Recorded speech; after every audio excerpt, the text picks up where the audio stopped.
Hey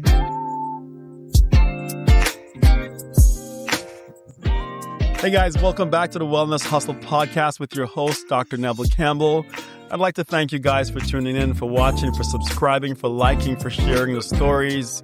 Again, we just want to bring you some of the most inspiring stories, the most transformative stories that you've ever heard. Today, I promise you, this will not disappoint.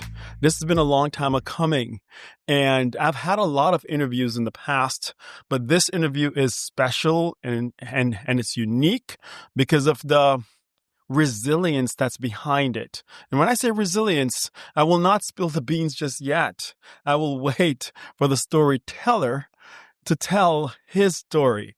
Ladies and gentlemen, help me today to welcome Armand.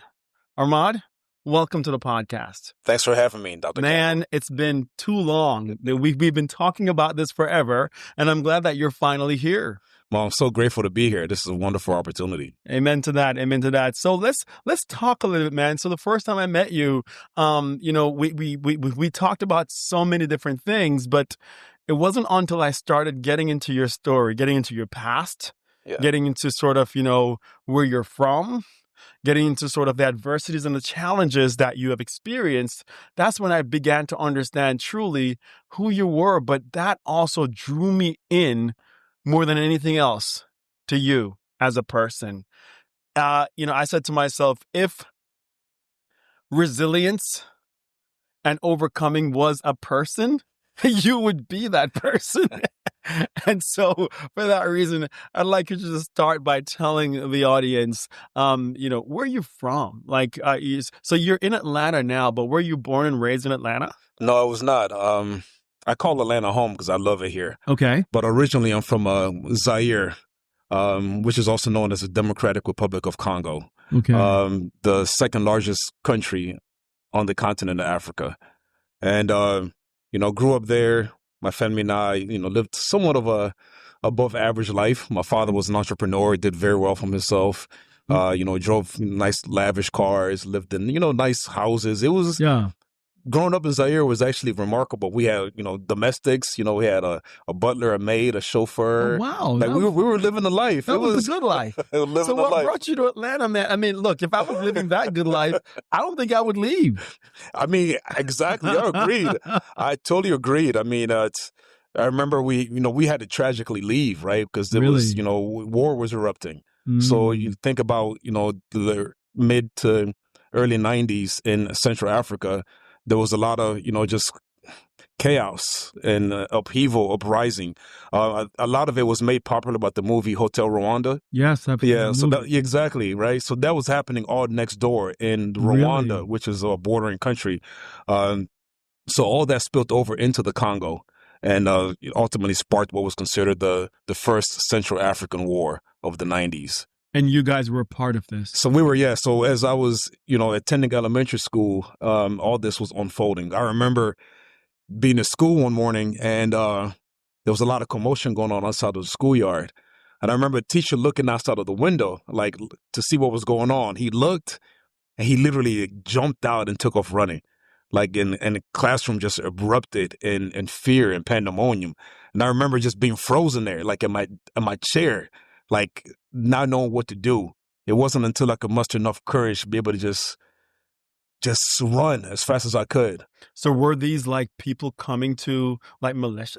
So who are these people? So between, like you said, militias and guerrillas and ultimately just people also uprising. Because, the Zaire, now known as the Democratic Republic of Congo, is perhaps the wealthiest country on the planet when it comes to natural resources. Mm. So if you think about all the coltan that's used to make our electronic devices, if you think about a lot of the gold, diamonds, right, they all are unearthed from the soil of the Congo continent.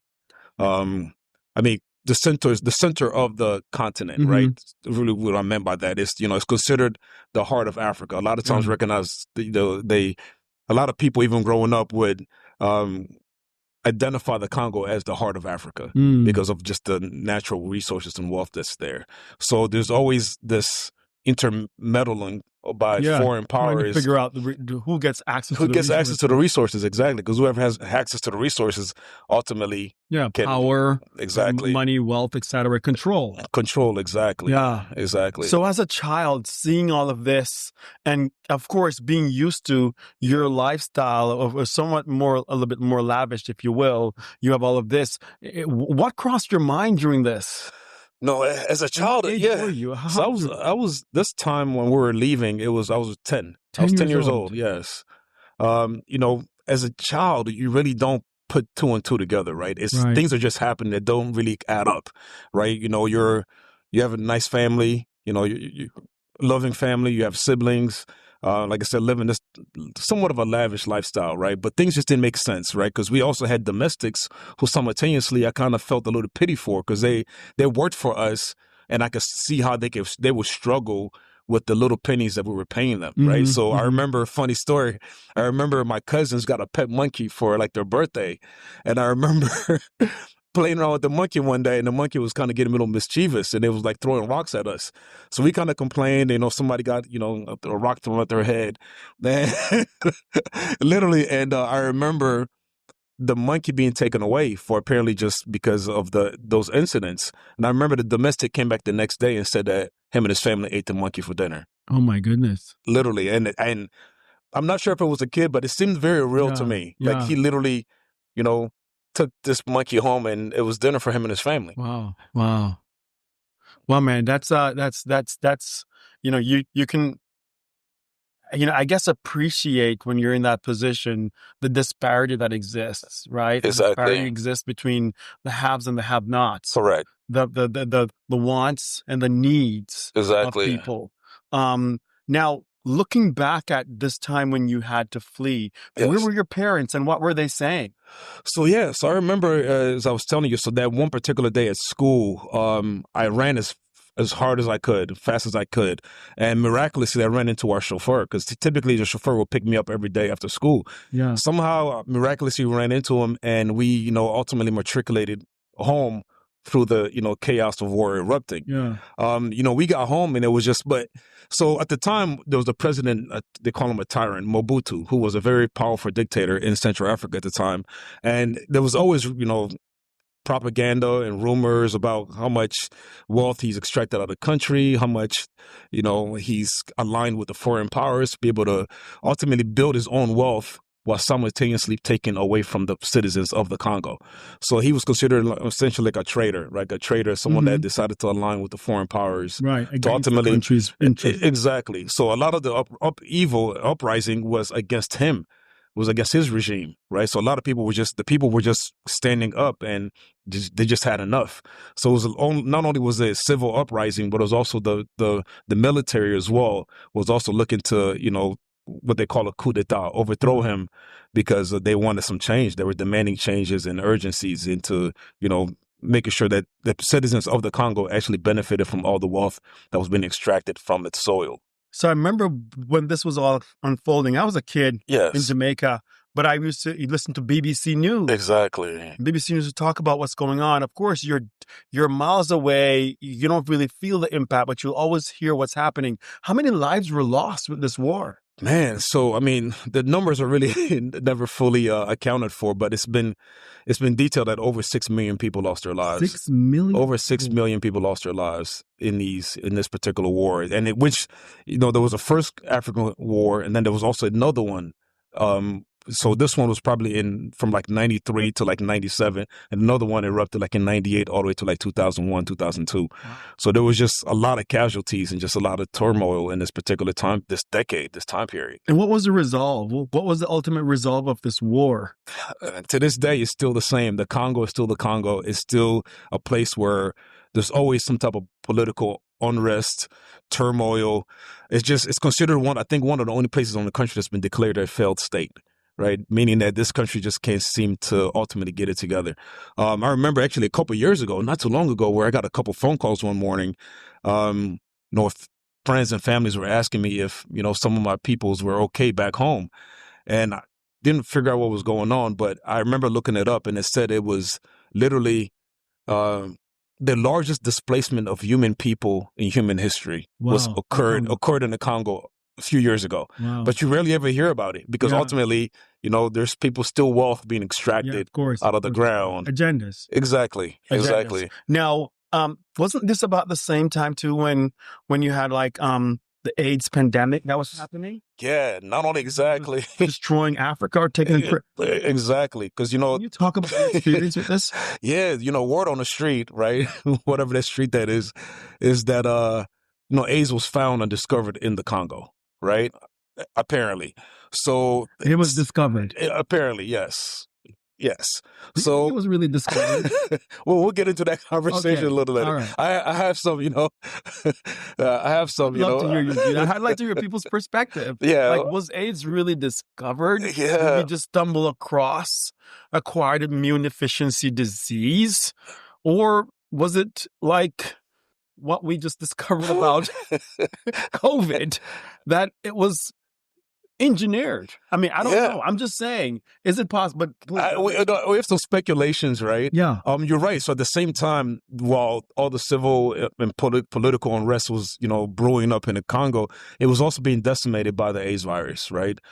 Starting from the Congo and it was spreading all throughout Africa, but mostly the Congo. I mean, I've lost a lot of family members. I remember growing up, it was uncles and cousins who were all just dying left and right from AIDS. Really? Yes. So when we tragically fled and came here to America, life kind of, took somewhat of a stabilizing turn once we left and kind of arrived here. Things, we settled in upstate, in the suburbs of upstate New York. So your parents left? Yeah, so my family, so my immediate family, so my mother, father, and my 3 siblings all fled and came to America to seek refuge. So you left everything behind? Yeah, we dropped everything, came here, exactly. Homes, cars. I mean, again, this is from the mind of a 10-year-old, right? Yeah. All I know is one day we were at home, and next thing you know, there was war, chaos brewing, and we had to flee and leave. Wow. So we get on a plane and we're in America, and somewhat we're being told that this is our new lives. This is we're gonna live in.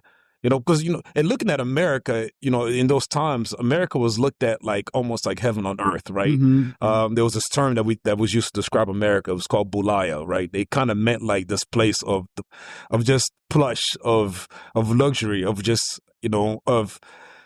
of means, right? Where everything was just perfect. It was like almost like this idea of literally what heaven on earth would be like.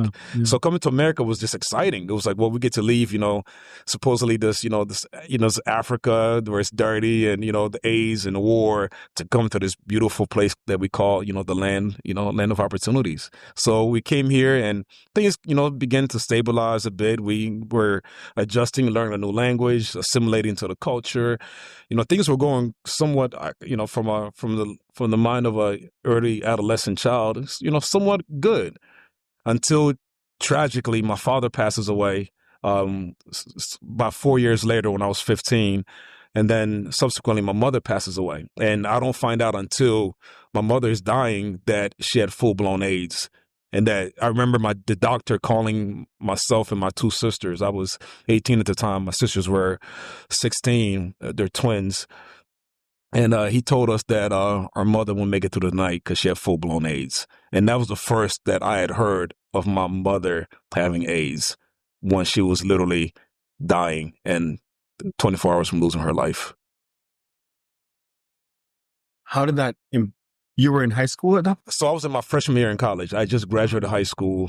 She came and got me for my summer vacation, and for my summer break, rather. And she was fine. She seemed normal. Everything seemed cool. Like I said, we had just lost my father a few years prior to that. And then literally within a few weeks, she just fell ill. It had this like engulfed like tumor in her like neck area. And it just got bigger and just got worse. And literally within a couple months, she was dead. Yeah. How were you impacted by this? Mom, well, you lost your home. Correct. Yes. The friends that you grew up with, they're all gone. Lost everything. Correct. 4 years later, dad is gone. Dad's gone, yeah. A little bit later, mom is gone.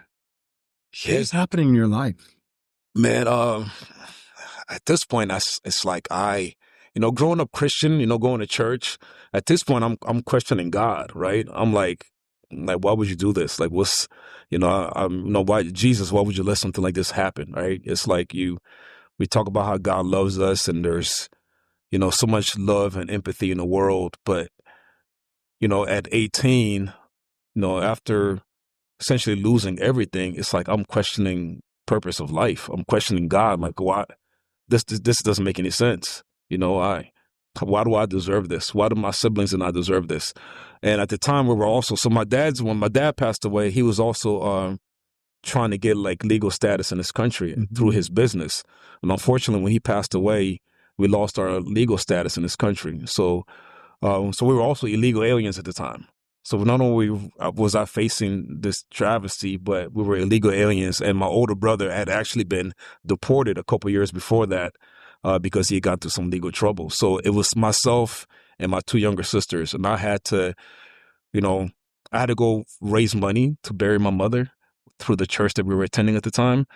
So I just had to pick up the scraps and just, and do what was considered responsible. And, how do you do this? I really, to this day, it's like, I don't know. It's all that I knew to do, right? It was, she was dead and I had two younger siblings and, growing up in the church and being taught, about, sacrifices, especially the one that Christ made on the cross, I just wanted to follow the example of what I was taught and what I learned. And also, ultimately, I also played football, right? Because through playing football, I also gained this mentality that, a man never cries. A man is strong, that you're a soldier, essentially. Like, that pain is essentially just part of the journey, part of the process. And you must withstand it with all means, regardless of how difficult and challenging it may be. So I just pushed through. I got, raised the money to bury my mom, wrote a eulogy for her funeral. I mean, I picked out the casket. I mean, I just did it. I just kept moving. At 17, 18? At 18, yes. Football. Yes.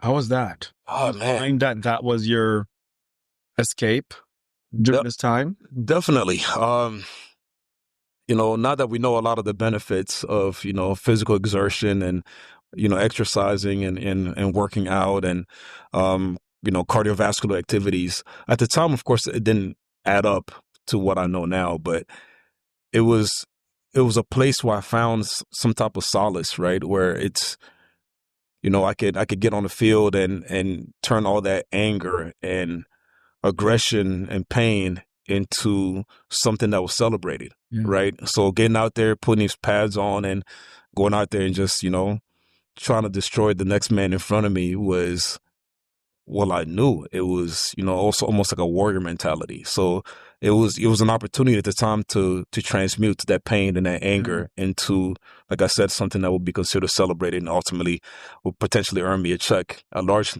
paycheck one day. Were you good at it? Pretty good, yes. I said I was pretty good. I was able to, so I had a bunch of scholarships coming out of high school rather, but I couldn't accept them because we were illegal. So I had, unfortunately, I had to, pass upon a bunch of D1 scholarships just because of my circumstances. Eventually, my mom was able to figure out a way to get us refugee asylum status. And then after that, I was able to walk on to a small Division II school where I earned a scholarship and eventually earned a starting position my sophomore year. And things, I was, I turned all that pain and, like I said, that anger into, earning a starting position as a starting linebacker. And, ultimately I was on a path to fulfill some of my dreams of playing football. And you stayed with football, or what happened with football? I mean, it sounds like you were really good. Yeah, I was pretty good, and I had a promising career, but unfortunately, I guess tragedy struck again. I tore the 3 major ligaments in my left knee my sophomore year. Like soon after winning the starting job, I think going into like the 4th game of me starting, I was on special teams coming down on kickoff return, and someone dove on my knees and I ended up tearing the 3 major ligaments in my left knee, my ACL, my MCL, and my kneecap ligament. And it was devastating. And well, here you are, undocumented, uninsured. Uninsured, yes. Major knee injury. Yes. requiring surgical intervention. Yes. Mom is not around anymore. No mom. No dad. No dad. Yes. You have 2 younger sisters. Yes. How is this? How are you even getting care? How is this happening? Man, it was Doc, I told you I don't know. Like, I remember the day of the surgery. So the school had some type of a little insurance policy for the athletes. So they were able to figure out a way to give me surgery, right, to repair my knee. Right. So again, I'm attending a Division II HBCU, right? So we don't have the resources of the D1 programs, right? Right. But they were able to give me surgery. So I remember going in, getting the surgery performed, waking up like 5 hours later, and they were sending me back to my off-campus apartment with they gave me a little sheet with 8 exercises, 4 in the front, 4 in the back, and they literally sent me home with this knee that was just, newly operated. newly operated on. Within a few hours, I had a codeine pump in my knee, and I had these prescription narcotics. They literally just sent me home to my off-campus apartment with my 3 roommates to just figure it out. Wow. Like I said, I remember essentially taking all the narcotics that night. I'm surprised I didn't OD and nothing crazy happened to me. The pain was unbearable. It was, and like I said, I didn't have mom, I didn't have sisters, didn't have really anyone. My roommates were just looking at me like, hey, here's the blunt, hit the blunt, right? Because try to help in whatever subside the pain. Exactly. Yeah. I just had to, endure it and experience it. So football came to an end. Yeah, so football, I tried coming back. I rehabilitated my knee pretty much on my own. We had an athletic trainer, but he was just really not, because he was dealing with the entire football team. Yeah, he didn't have time to focus on you now. It's just on me individually, yeah. So, and I was considered at that point in time, the injury was so devastating that they didn't think I was going to come back. So, I fought through it. I rehabilitated my knee myself. And within 6 months, I was able to run, because in the spring, the team usually will run a 4-mile track as part of the spring, as the commencement of spring training. Within 6 months, I was able to run that 4-mile track with the team. Nice. After just putting in the hard work. I mean, I just was fueling all that pain, all that anger into just me overcoming the adversities and just pushing myself through so I could be able to get back on the football field. I was going into my junior year. I wanted my starting position back. I wanted to be able to give myself a best shot at making a pro. What was your major in college? So I was a marketing major all the way through halfway through my junior year. Yeah. Yes. Did you switch to something? Yeah. So I came back and so I rehabilitated my knee, came back and, fought through training camp. I was able to rise because when training camp started my junior year, I was 5th string. Mm-hmm. So in football, if you know what that means, or in sports perhaps, so essentially you have the starting positions, right? Which is the person that ultimately shows up on the field when the game begins. Mm-hmm. But then you have backups, right? So I was the 5th backup. Oh. Because of my knee injury, they didn't think I was going to come back in time. So I rose all the way from the 5th backup to number 2 through training camp, which is typically a 2-week period where we kind of train and assess who's going to be the starting position. So the day before, we have this, scrimmage. It's kind of it's like a game that we play amongst each other to determine. Yeah. So when we have our scrimmage, I outperform my, all my team members. Yeah. And one of the coaches was like, hey, son, I don't know where you are on the depth chart, but you're moving up. So I was like, I'm 2nd string. So moving up means I got my position back. Mm-hmm. The next week when they issued the list of, the starters, I was pushed down to 3rd string. So I actually went back down. So apparently, I find out later that, the coaches had made promises to other players to replace me. And ultimately they had to, although I outperformed everyone and won the job on the field, they ultimately felt like it was beneficial to honor those other positions to those other players. How did that make you feel? Devastating, right?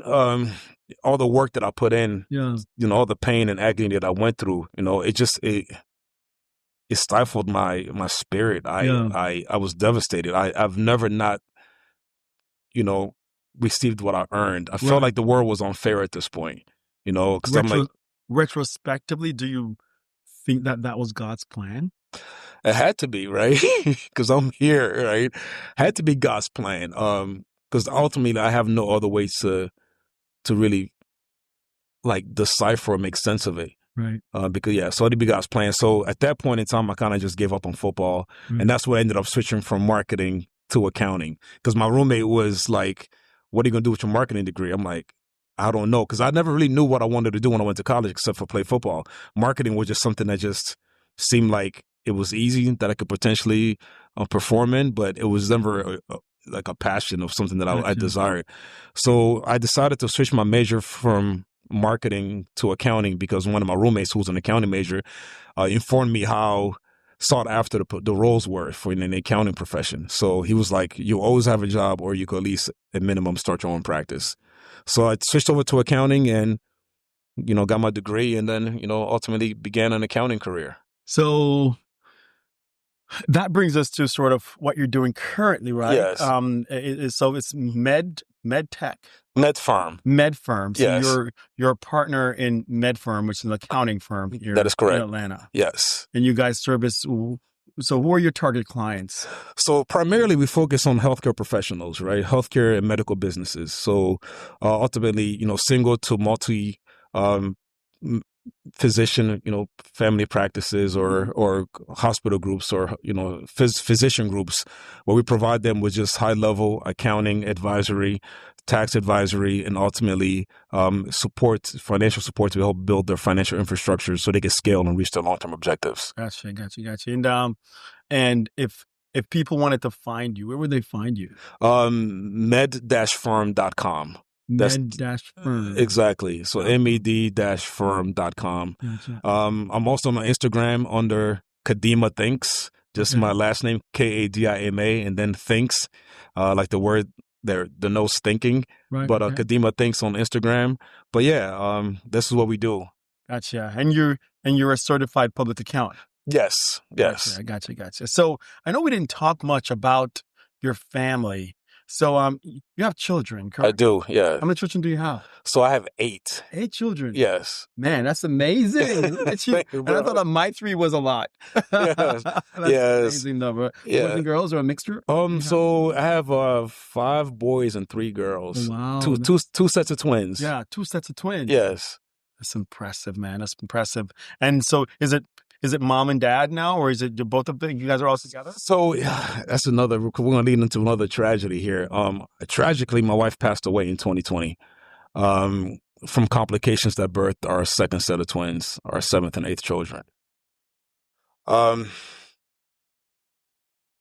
While she was giving birth. Yeah, she being delivered. Correct. Yeah, she just she passed away from a routine cesarean that delivered our second set of twins. She when I met my wife in college, she always talked about how she wanted a large family, and she was the only child growing up, being raised by her mother and grandmother, and she had these aspirations and dreams of having like these large, Christmas and holidays of children running around. And, at the time I was just, she used to call me a randy young man. So she was just like, I was just like, well, let's do it. We'll at least have fun attempting to create this family. But I never thought that it would lead to, ultimately her losing her life, tragically. It was,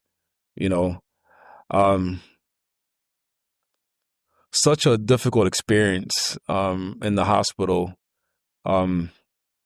I literally sat there and watched her bleed to death for 3 straight days while my pleas for help and support would just fell on deaf ears.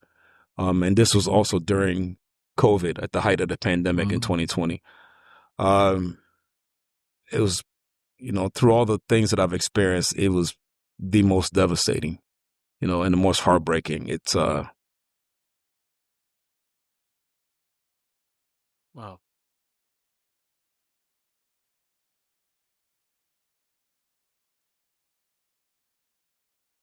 How are you doing now?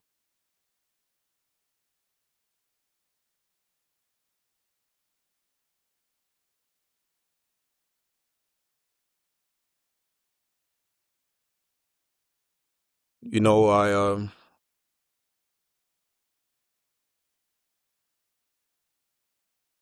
it's like I really don't know how to answer that. I'm asked that question often, and and the answer is always I really don't know. Right? It's again just like with the other times in my life. It's just waking up every day and just taking it a moment at a time.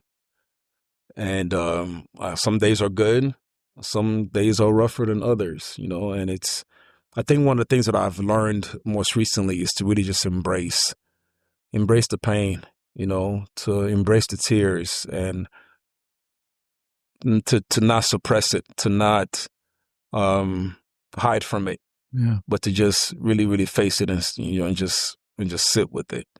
Um, it's a journey. I'm still unravels every day. Yeah. Mm. Yeah. Where are the children? The children are,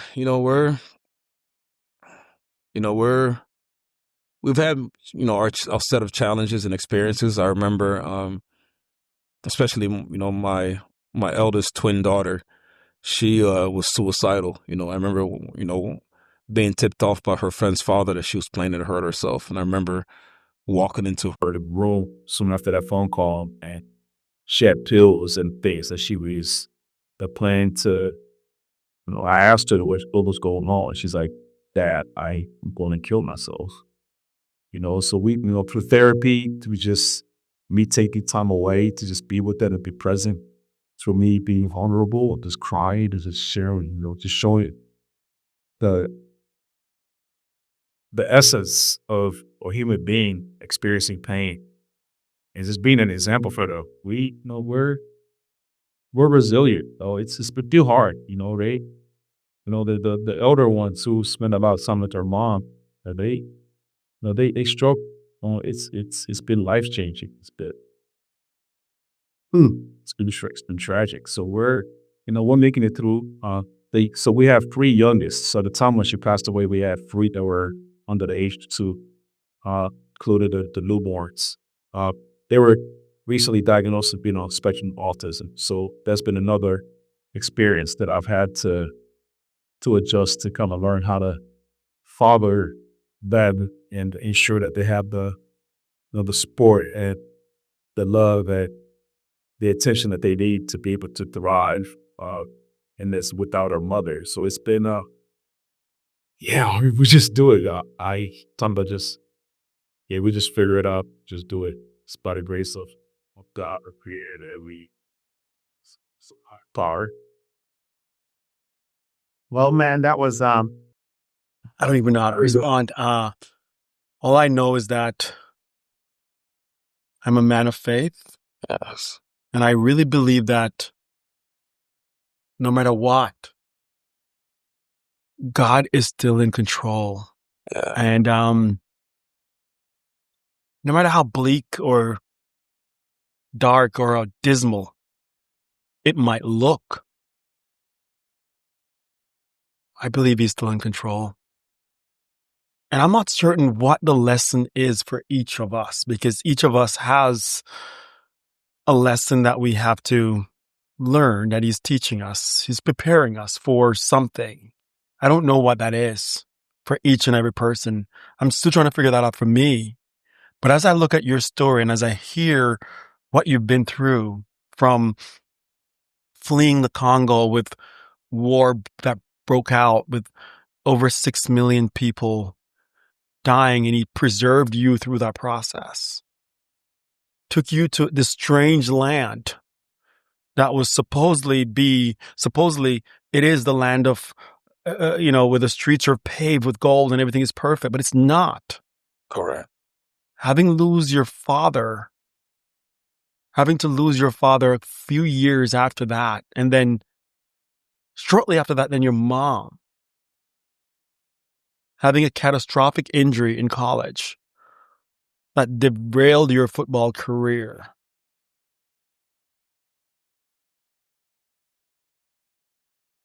And then having to bear the pain of losing your wife. as she was giving birth to your children. And then having a child that is on the spectrum of autism. Not easy to deal with. I would like to know why. And the day when that comes and we can ask God why, I would like to come with you. I'm dead serious because Yes. the purpose, whatever he's preparing you for, each one of these episodes, some lesson was extracted. Something greater is ahead. I firmly believe this because I'm that believer. Everything, every tragedy, every adversity, every, difficult moment, there is a lesson that we're extracting that's preparing us for what is to come. Whatever lies ahead, just know that you have the tools. Whatever is coming, know that he has taken you through the fire over and over and over, and you have persevered. You've pushed through. Keep on trusting. Definitely. Yeah, now is not the time to look away, to look back. Dive deeper, anchor your feet deeper, because something is coming. I don't know what that is. But just know that you have the tools, because there's no way he would have taken you through all of this for nothing. Man, I'm excited about what's ahead for you. So transforming all of this negativity and things that could be seen as negative, I am honestly excited for what God is about to do for you, because there has to be a grander, greater purpose in all of this. Lock in, man. Lock in. You're a strong guy. I do my best. You're a very strong guy to have navigated all of this and still sit here at this moment and have this conversation. Armand, it was a pleasure having you on the podcast today. Probably my most impactful story yet. I mean, you've really been through, but to stand here and sit and speak in this resilience that you speak with and keep on achieving, keep on accomplishing, despite all of those adversities, that's not an easy feat. So know that, man. Know that you're a strong guy. Know that, when the world hear this story, people are going to marvel. They're going to look up, they're going to wonder how. And the how, I think it lies in the impact that you will have. Because trust that you're not the only one that is going through. But your story and your adversities will fuel their fire, will give them the hope that indeed, while it looks like it's impossible, they too will push through. And even though you don't know how. Exactly. I think looking deep within your soul, analyzing it, you will know how. There's always a presence there. Agreed. Guiding you through all this process. Man. Talking, man. Definitely. No, thank you for having me. It was a pleasure having you and chatting with you, man. Very, very, very deeper than I had expected. Yes. But also good to see you, man. And it's a pleasure calling you a friend and a brother. Thank you for sharing your story. Again, this story is going to inspire, is going to guide, is going to shine so much light on so many people who will be watching this. So know that this impact is just the beginning, man. Keep up the good work. Thank you. Guy. It's a pleasure. Yeah, pleasure as well. Thank you, Doc.